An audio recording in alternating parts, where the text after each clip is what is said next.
Hello दोस्तों, मैं वीरू, आपका ऑनलाइन ट्यूटर। आज फिर से इस चैनल पे आ चुका हूँ एक बेहतरीन टॉपिक को लेकर।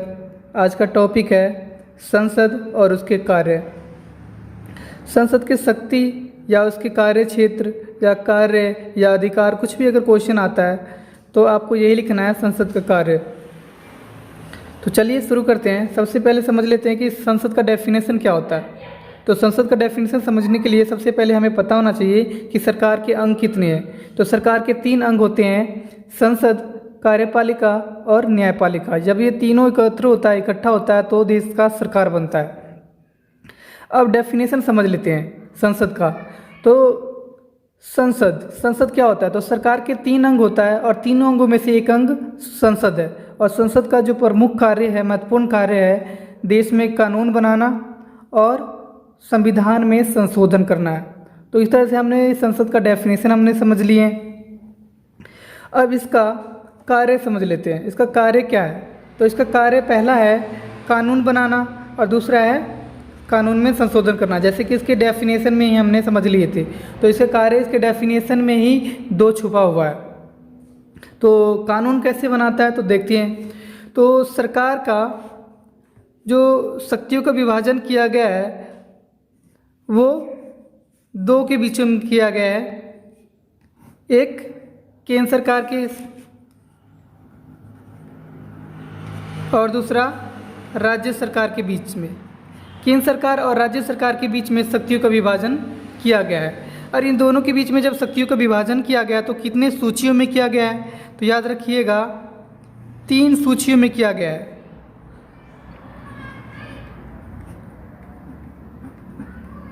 तीन सूची में केंद्र सरकार और राज्य सरकार के बीच में शक्तियों का विभाजन किया गया है। वो 3 सूची है कौन?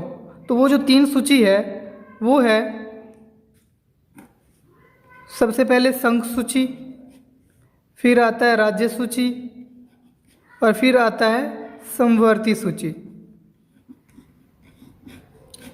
ये 3 सूचियों में शक्तियों का विभाजन किया गया है।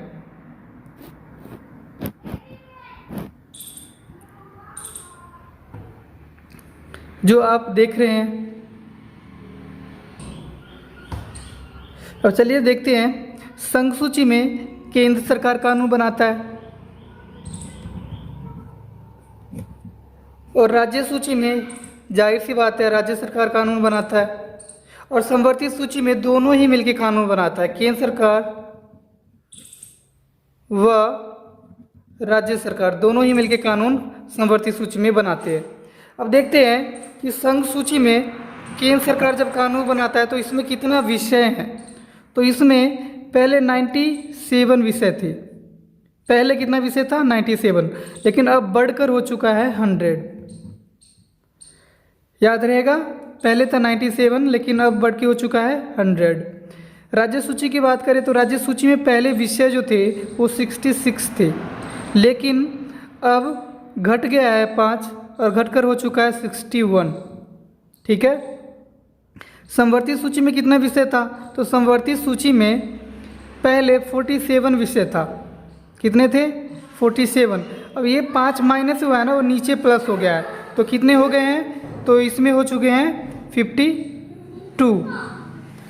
तो इस तरह से विषयों में परिवर्तन हुआ है वर्तमान समय में। अब इसमें 100 विषय हैं, इसमें 61 है, इसमें 52। तो कुछ विषयों को एग्जाम्पल में याद करना बहुत ज़रूरी है। तो देख लेते हैं, बहुत आसान है। केंद्रीय सरकार के पास जाहिर सी बात वही विषय होगा जो केंद्रीय स्तर का होगा और अंतर्राष्ट्रीय स्तर का होगा। तो सबसे पहले हम अंतर्राष्ट्रीय स्तर का जो विषय है वो देख लेते हैं। याद एक ही बार में हो जाएगा। देखिए, अगर विश्व में अगर किसी के साथ अगर युद्ध होता है भारत का, तो युद्ध कोई राज्य सरकार जाके तो संभालने वाला है नहीं है, जाहिर सी बात है केंद्र सरकार संभालेगा। तो युद्ध का विषय जो है वो केंद्र के हाथों में है। फिर युद्ध के बाद शांति संधि किया जाता है। तो ये जो संधि का जो विषय है ये भी केंद्र सरकार ही करते हैं। और इसके अलावा जो विदेशी व्यापार और निवेश होता है, विदेशी व्यापार व निवेश, इसके ऊपर कुछ भी नियम बनाना है तो या कुछ परिवर्तन करना है तो ये केंद्र सरकार के हाथों में ही है। जैसे भारत सरकार उदारीकरण ला रहा है, वैश्वीकरण ला रहा है, निजीकरण ला रहा है, तो ये केंद्र सरकार ही कर रहा है। उसी तरह कोई अन्य विदेशी मामला हो तो ये सब के सब केंद्र सरकार के हाथों में, ये अंतर्राष्ट्रीय मुद्दा है। अब राष्ट्रीय मुद्दा क्या है, केंद्रीय मुद्दा क्या है केंद्र के हाथों में, वो देख लेते हैं। तो जाहिर सी बात है, केंद्रीय बैंक दिख रहा होगा। केंद्रीय जो बैंक होता है आरबीआई है, वो किसी राज्य के हाथों, बिहार यूपी इन सब के हाथों में तो है नहीं सरकारों के पास, ये केंद्रीय सरकार के हाथों में है। और डाक की बात करें, डाक हो गया, बीमा हो गया, या फिर रेलवे। एक और चीज़ आप रखना कि रेलवे मंत्री सिर्फ केंद्रीय स्तर का है, प्रांतीय स्तर का नहीं। जैसे कि गृह मंत्री, शिक्षा मंत्री, उसी तरह से स्वास्थ्य मंत्री, और भी कई प्रकार के छोटे छोटे मंत्री होती हैं जो केंद्रीय में भी होते हैं और राज्य स्तर पे भी होता है। 2 स्तर के मंत्रियां होती है। लेकिन अगर रेलवे मंत्री की अगर बात करें तो रेलवे मंत्री सिर्फ केंद्रीय मंत्री होता है, केंद्र में है रेलवे मंत्री। क्यों ऐसा है? क्योंकि ये सिर्फ और सिर्फ रेलवे केंद्र के हाथों में है। और इसके अलावा जो केंद्रीय राष्ट्रीय मार्ग है, जो देश के एक राज्य से दूसरे राज्य को जोड़ता है, बड़े बड़े सिटी को जोड़ता है, जैसे दिल्ली, मुंबई, चेन्नई, इन सबको जोड़ने वाला जो बड़े राष्ट्रीय राजमार्ग है, ठीक है। तो इन सब ये जो विषय हैं ये सिर्फ केंद्र सरकार के हाथों में। और वहीं पे राज्य सरकारों के हाथों की बात करें तो राज्य सरकार में, राज्य सूची में कौन से विषय हैं, तो इसमें बहुत आसान ट्रिक है, एक ही बार में याद हो जाएगा ये वाला टॉपिक। तो देखिए इसमें विषय हैं, सबसे पहले आप याद रखिए पुलिस, क्योंकि हर राज्य का अलग अलग पुलिस है। जैसे यूपी, बिहार, झारखंड, मुंबई, सभी का अलग अलग है। जैसे Punjab police, Delhi police, UP police, Mumbai police, तो ये केंद्र के हाथों में नहीं है। हाँ, ये कह सकते हैं कि दिल्ली का केंद्र के हाथों में, लेकिन नॉर्मली जो पुलिस का जो विषय है वो राज्य सरकारों के हाथों में होता है। तो राज्य सूची में ज़्यादातर ये विषय पाया जाता है। फिर नेक्स्ट अगर बात करें तो पुलिस कैदियों को ले जाता है जेल। कहाँ ले जाता है? जेल। अगर पुलिस अगर कैदियों को अगर ले जाता है जेल तो कैसे ले जाता है? जाहिर सी बात है, अपनी गाड़ी में ले जाएगा, वाहन में ले जाएगा, परिवहन में ले जाएगा जेल। अब ये परिवहन कहाँ चलता है? रोड पे चलता है ना, तो रोड। तो ये जो 4 मुद्दे हैं, 4 विषय हैं, ये है राज्य सूची का विषय। अब रोड यहाँ पे भी है और रोड यहाँ पे भी है, तो एक चीज़ मैं याद दिला दूँ, एक होता है जो मतलब एक राज्य के अंदर ही एक शहर को दूसरे शहर से जोड़ता है, जो राज्य के अंदर ही होता है। लेकिन कुछ ऐसे रोड होते हैं जो एक राज्य को दूसरे राज्य से जोड़ता है, तो ये राष्ट्रीय राजमार्ग हो जाता है। और ये छोटे राजमार्ग होते हैं जो एक राज्य के ही अंदर छोटे मोटे जो शहर होते हैं, कस्बे होते हैं, उनको जोड़ता है। तो इनको संभालने का कार्य इनका होता है, राज्य सरकार के हाथों में होता है। समवर्ती सूची के विषय देख लेते हैं। तो समवर्ती सूची विषय तो और आसानी से याद हो जाएगा। कैसे? तो देखते हैं। तो शिक्षा बहुत महत्वपूर्ण इम्पोर्टेंट टॉपिक है कि शिक्षा से देश का बागडोर बहुत तेज़ी से मजबूत होता है। अगर देश में अगर शिक्षा अगर मजबूत हो तो देश की अर्थव्यवस्था बहुत तेज़ी से बढ़ेगा। तो ऐसे में किसी एक के हाथों में ना देकर शिक्षा का विषय सभी केंद्र सरकार, राज्य सरकार दोनों के हाथों में दे दिया गया है, ताकि देश का तेज़ी से विकास हो सके। अब देखो, नॉर्मली शिक्षा हम प्राप्त करते हैं तो ज़्यादातर बच्चों का, ज़्यादातर स्टूडेंट का शिक्षा प्राप्त करते ही, 12th करते ही ना उनको शादी करवा दिया जाता है। तो शिक्षा के बाद आप याद रखिएगा शादी। और शादी के अपोजिट नीचे क्या होता है? तलाक भी हो जाता है कई बार, हालांकि हो ना किसी के साथ। तो शिक्षा के बाद शादी होता है, और शादी के बाद जनसंख्या। थोड़ा फनी वे में बढ़ा रहा हूँ। शिक्षा के बाद शादी, और शादी के बाद जब बच्चे होते हैं, बच्चे का मीनिंग ये है कि भारत में इतने सारे बच्चा पैदा हो रहा है कि जनसंख्या बहुत ज़्यादा बढ़ रहा है। तो जनसंख्या पर नियंत्रण लगाना केंद्र सरकार और राज्य सरकार दोनों ने ही अपने हाथों में ले रखा है। मतलब समवर्ती सूची का ये विषय है। और जनसंख्या बढ़ेगा तो जाहिर सी बात है घरों की संख्या बढ़ेगा, और पेड़ पौधे सब नाश होगा, और पर्यावरण को नुकसान पहुँचेगा, तो प्रदूषण बढ़ेगा। तो प्रदूषण का मुद्दा भी याद कर लीजिएगा।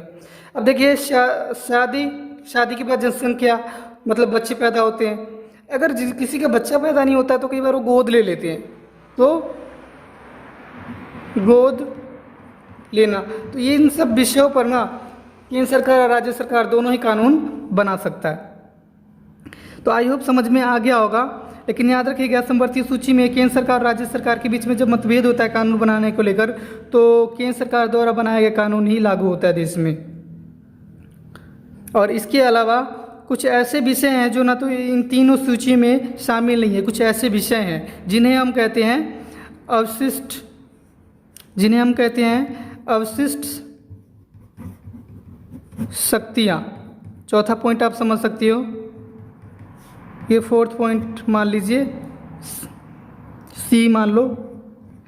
तो अवशिष्ट शक्तियाँ वे शक्तियाँ होती हैं, वो विषय इसमें आती है जिसमें इन तीनों में वो विषय नहीं आते हैं। इसके एक बार फिर से मैं रिपीट कर रहा हूँ, वे विषय जो इन तीनों सूची में नहीं आते हैं उनको हम अवशिष्ट शक्तियों में काउंट करेंगे, और इस पर सिर्फ और सिर्फ केंद्र सरकारी कानून बनाता है। तो आई होप ये टॉपिक समझ में आ गया होगा आपको। नेक्स्ट टॉपिक है हमारा संविधान में संशोधन। तो समय समय पे बदलती परिस्थितियों के अनुसार देश की आवश्यकताओं के अनुसार संविधान में संशोधन किया जाता है। और ये संविधान में संशोधन किया जाता है तो किस अनुच्छेद के द्वारा? तो अनुच्छेद 368 के द्वारा। कौन सी? अनुच्छेद 368 के द्वारा संविधान में संशोधन किया जाता है। ये संविधान का 20वां भाग है और 20वां भाग में एक ही अनुच्छेद है 368। तो आप देख सकते हैं संविधान के भाग 20 में अनुच्छेद एक ही है 368। इसमें संविधान के संशोधन की विधि बताया गया है। तो संविधान के संशोधन विधि 3 प्रकार के हैं। इसमें एक विधि है साधारण विधि। साधारण विधि मतलब साधारण तरीका। दूसरा है विशेष विधि।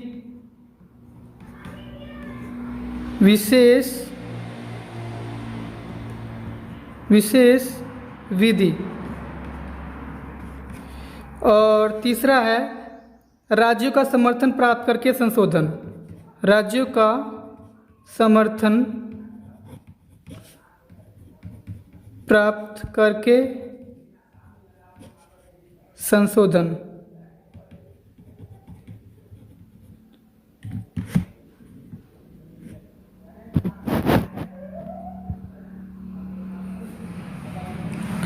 तो ये 3 तरीका है संविधान में संशोधन करने का। और संविधान में संशोधन इसलिए किया जाता है ताकि संविधान में जो कमियां रह गई है, गलतियां रह गई है,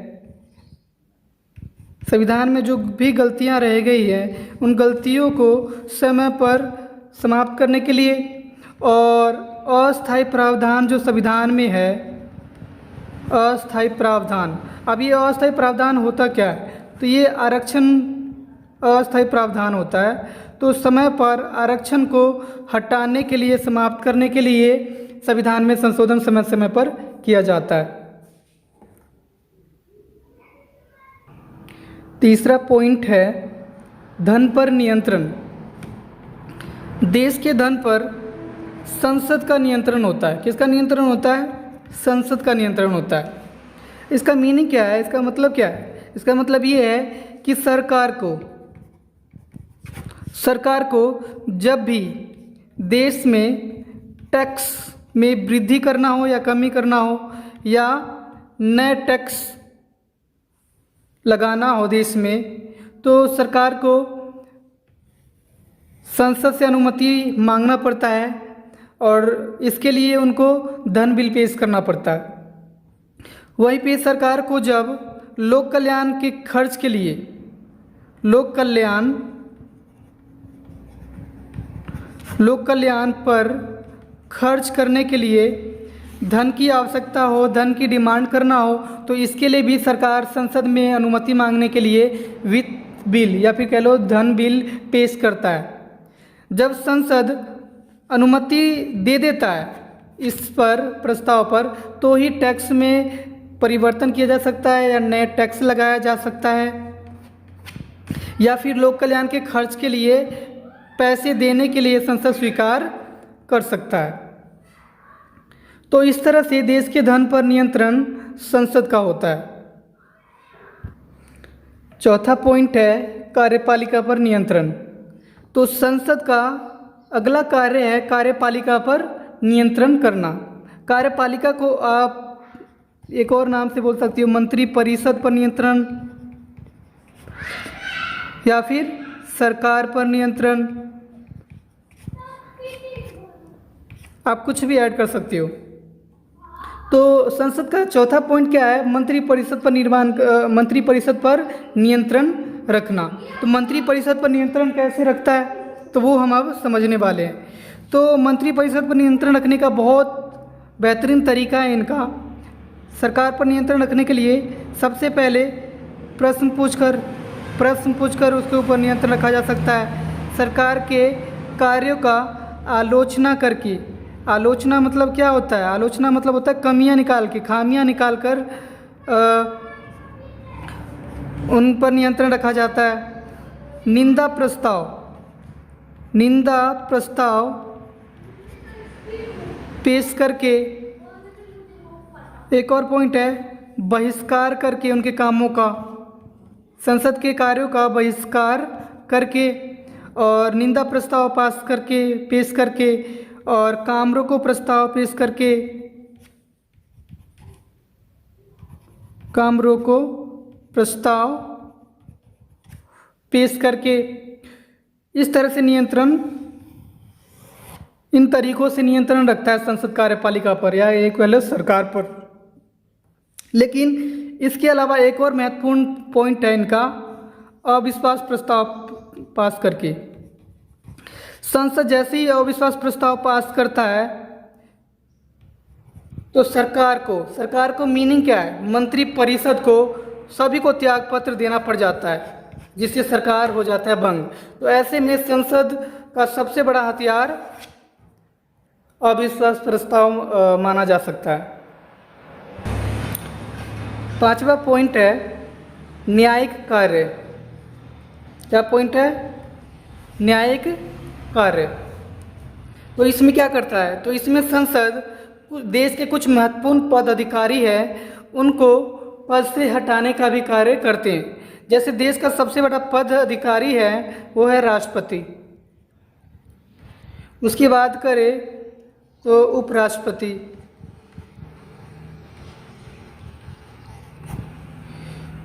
देश में जो सर्वोच्च न्यायालय और उच्च न्यायालय के जो न्यायाधीश है उनको पद से हटाने के लिए भी इनको पद से हटा सकते हैं। साथ साथ यूपीएससी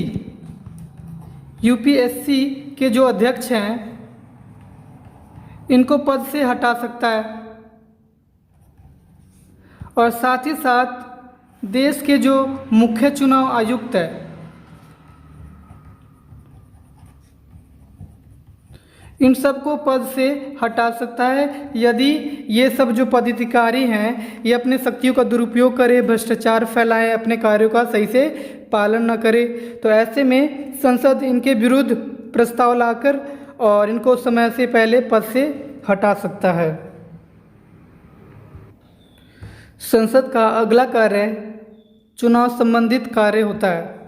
तो संसद किन किन के चुनाव में भाग लेता है, किन किन के चुनाव करता है, उनकी बात हम अब करते हैं।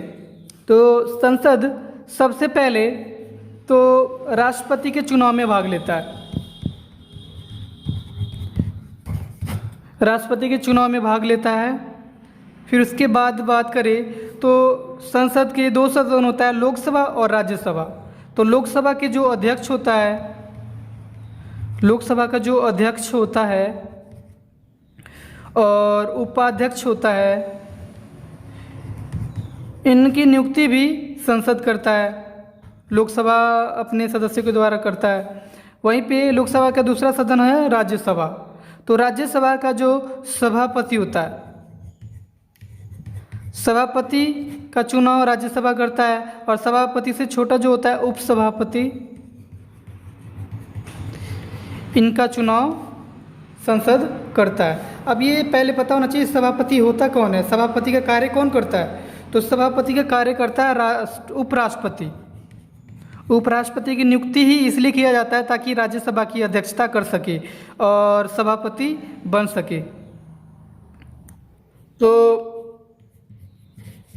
आप समझ सकते हैं कि राष्ट्रपति उपराष्ट्रपति का चुनाव होता है संसद के द्वारा, साथ साथ में लोकसभा के जो अध्यक्ष होता है और उपाध्यक्ष होता है इनका चुनाव होता है, और राज्यसभा के सभापति और उपसभापति का चुनाव होता है। सभापति तो उपराष्ट्रपति ही होता है। तो इनका चुनाव संसद के द्वारा किया जाता है। और वहीं पे इसके 7वां पॉइंट की अगर बात करें, अन्य कार्य में आता है। अन्य कार्य, तो अन्य कार्य में संसद क्या करता है। तो अन्य कार्य में संसद का काम होता है कि वो राष्ट्रीय और अंतर्राष्ट्रीय मामलों पर वो विचार विमर्श करता है, बहस करता है।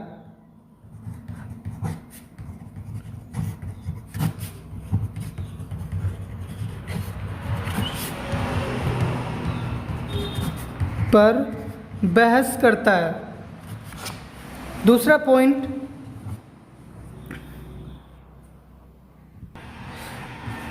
राज्यों के नए राज्यों के निर्माण या राज्यों के सीमा में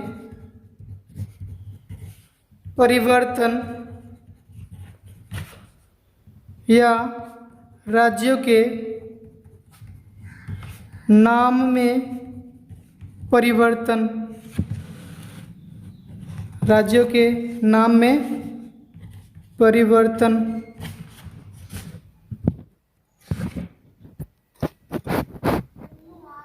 ये सब कार्य किया जाता है। तो ये सब महत्वपूर्ण कार्य संसद का था। दोस्तों अगर वीडियो आपको अच्छा लगे तो प्लीज़ यार लाइक शेयर कमेंट और सब्सक्राइब कीजिएगा, साथ ही बेल आइकन को दबा लीजिएगा ताकि मेरा न्यू वीडियो का नोटिफिकेशन आपको जल्दी मिल जाए। Thank you.